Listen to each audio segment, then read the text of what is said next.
उनके माता पिता राम कहकर बुलाते थे। बाद में जब वे बड़े हुए तब उनके पिता जमदाग्नि ने हिमालय जाकर भगवान शिव की आराधना करने को कहा।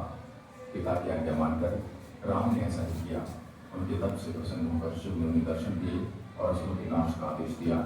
राम ने अपना पराक्रम दिखाया और असुरों का नाश हो गया। राम के इस पराक्रम को देखकर भगवान शिव ने उन्हें परशुराम का एक शस्त्र दिया। इसलिए वह राम से उन्होंने धरती पर 21 बार है वंशी क्षत्रियों का विनाश कर दुनिया को पाप मुक्त किया था। कथा इस प्रकार है कि एक बार है वंशाधिपति कार्तवीर अर्जुन एक बार जमदाग्नि ऋषि के आश्रम में आए और वहां आके उनके स्वागत से काफी प्रसन्न हुए और देखा कि इसका कारण थी कामधेनु गाय। नैन्सी, मैं कक्षा छठी की छात्र हूँ। मैं आपको एक कविता सुनाना चाहती हूँ। मध्य मार्ग पे मत विचारो यूं आर करो या पार करो। मध्य मार्ग पे मत विचारो यूं आर करो या पार करो। भावों में मिश्री घोलो या वाणी तलवार करो। भावों में मिश्री घोलो या वाणी तलवार करो। पत्थरबाजी सहते हो क्यों क्रोध भरो अपने मन में। पत्थरबाजी सहते हो क्यों क्रोध भरो अपने मन में। परशुराम का फरसा धारो। परशुराम का फरसा धारो, दुष्टों का संहार करो। धन्यवाद। इसका शीर्षक है परशुराम की प्रतिज्ञा। गर्दन पर किसका पाप धोते हो, सोने से तुम किसका कलंक धोते हो।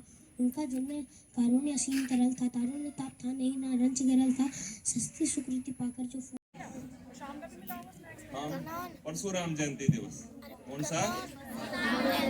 परशुराम विष्णु भगवान के छठे अवतार थे। विष्णु पुराण के अनुसार विष्णु जी के 10 अवतार हुए हैं, जिनमें छठे अवतार परशुराम जी थे। पहला अवतार था मत्स्य अवतार, दूसरा कुर्म अवतार, फिर था वराह अवतार, चौथा था नरसिंह अवतार, पांचवा था वामन अवतार, छठा था भगवान परशुराम अवतार, सातवां श्री राम अवतार, आठवां श्री कृष्ण अवतार, नौवां बौद्ध अवतार, 10वां कल्पी अवतार। ये थे। इनमें छठा अवतार था भगवान परशुराम। परशुराम के पिता का नाम जगदम्नी और माता का नाम रेणुका था। और इन्हें शुरू में 4 भाई थे ये और 5वें ये थे। तो इनके माता और पिता इन्हें राम के नाम से पुकारते थे, सिर्फ राम। जब भगवान शिव की आराधना से खुश होकर भगवान शिव ने इन्हें एक कुल्हाड़ी रूप परसा दिया। क्या दिया? परसा। और वह नाम इनके आगे लग गया, उससे हो गए परशुराम। और हम क्या है, हम अपने गोत्र को पीछे लगाते हैं। और यही ये गौड़ ब्राह्मण समुदाय से थे। इनका गोत्र था गौड़। इन्होंने गौड़ कभी नहीं लगाया, इन्होंने लगाया सिर्फ परशुराम। जैसा कि विष्णु सर ने हमें बताया था कि इनके पिताजी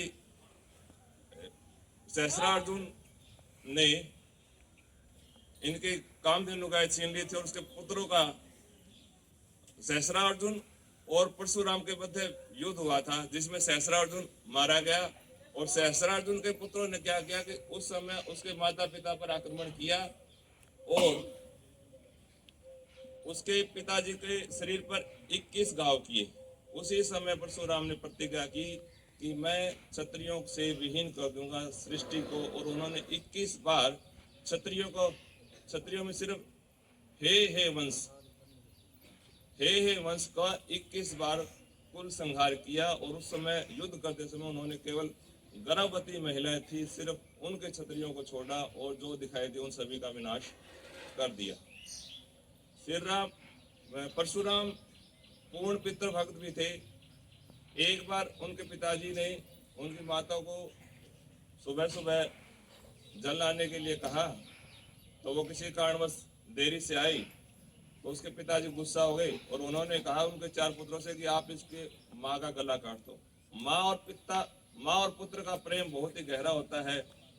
उन 4 पुत्रों ने मना कर दिया। लेकिन उसके बाद जैसे ही जगदम्नी ने राम को या परशुराम को आदेश दिया कि अपनी माँ और का गला काट, उन्होंने निसंकोच पितृ आज्ञा का पालन करते हुए चारों भाई और माता का गला काट दिया। और उसके बाद वो शुद्ध भी हो गए कि मैंने क्या किया। फिर उसके पिताजी ने खुश होकर कहा कि अब आप जो चाहे वरदान मांग सकते हो। उन्होंने कहा कि मुझे मेरी माता और चारों भाई जीवित चाहिए, और उन्हें इस घटना का बिल्कुल भी भनक न लगे कि हमारे साथ क्या घटित हुआ था। परशुराम औरतों के प्रति बहुत उदार थे। महाभारत काल में एक प्रकरण आता है, अंबा, अंबिका और अंबिका, 3 बहनें थी, अंबालिका। जब भीष्म ने उन तीनों का अपहरण किया तो उनमें से 2 राजकुमारियों का तो विवाह हो गया, लेकिन अंबा बच गई थी। वह अपने प्रतिशोध के लिए भगवान परशुराम के पास गई कि भीष्म ने मेरा अपमान किया है। तो परशुराम ने कहा कि भीष्म से तुम इससे शादी कर लो, परंतु भीष्म ने कहा कि मैं तो प्रतिज्ञाबद्ध हूँ, मैं शादी नहीं कर सकता। तो उस समय भीष्म और गुरु ये परशुराम के मध्य युद्ध हुआ। एक बार भगवान शिव से परशुराम मिलने गए, लेकिन रास्ते में उन्हें गणेश जी ने रोक लिया।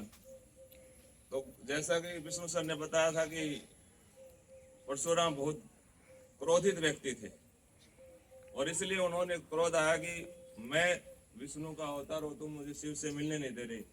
तो उन्होंने क्या किया, परशुराम और गणेश के मध्य युद्ध हुआ, और उसी में उसका पर्चा चलकर गणेश जी का 2 दांत थे, 1 दांत टूट गया। इसी के नाम से उनका नाम हो गया, गणेश का नाम एक दंत।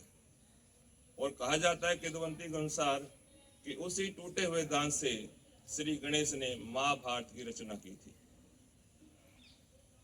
और परशुराम गुरु भी थे, और वह केवल विद्या क्षत्रियों को नहीं देते थे, सिर्फ ब्राह्मणों को देते थे। एक बार कर्ण को खुद नहीं पता था कि मैं क्षत्रिय हूं या नहीं हूं। कर्ण ने उनसे शिक्षा तो ग्रहण कर ली, लेकिन किसी कारणवश कुछ अवघटना घटी तो उन्हें पता महसूस हुआ कि यह तो क्षत्रिय है। तो उस समय परशुराम ने उन्हें श्राप दे दिया कि तुमने जो भी शिक्षा मुझसे ग्रहण की है, वह जिस समय तुम्हें उसकी जरूरत होगी उस समय बिल्कुल निष्फल हो जाएगी।